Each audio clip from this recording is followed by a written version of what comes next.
একদিন দানিয়া, সাইম আর রিফাত তাদের শীতকালীন ছুটিতে গ্রামে বেড়াতে গেল।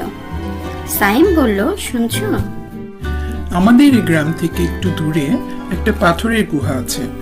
সেখানে নাকি এক জাদুর পাথর আছে এবং সে পাথর যে স্পর্শ করবে তার সকল ইচ্ছা পূর্ণ হবে। দানিয়া হেসে বলল, ও তো তুমি বলছো, সেই পাথর যদি আমি স্পর্শ করি তাহলে কি আমার ইচ্ছা পূর্ণ হবে? রিফাত মজা করে বলল, তাহলে আমার ইচ্ছা হলো আমার যেন কোনো পড়াশোনা না করতে হয়। সবাই হেসে উঠল। সাইম সিরিয়াস হয়ে বলল, তবে আসল কথা হলো গ্রামবাসীরা বলে যে এই পাথর নাকি রাতের বেলায় খুব শক্তিশালী হয়ে যায়, আর যারা সেটা স্পর্শ করার চেষ্টা করে তাদের জীবনে অদ্ভুত ঘটনা ঘটে। তানিয়া উদ্বেগ নিয়ে বলল, তাহলে আমরা কি ওই পাথরের কাছে যাব?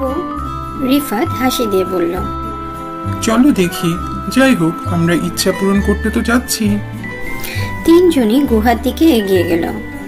গুহার ভিতরে ঢুকে তারা দেখতে পেল এক বিশাল পাথর জলজলে আলো ছড়িয়ে রয়েছে।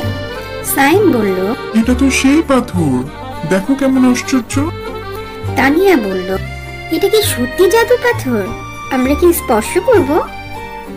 রিফাত সাড়া দিয়ে বলল, একবার তো দেখা উচিত। তিনজন পাথরটি স্পর্শ করলো, আর হঠাৎ করে পুরো গুহা আলোতে ভরে গেল।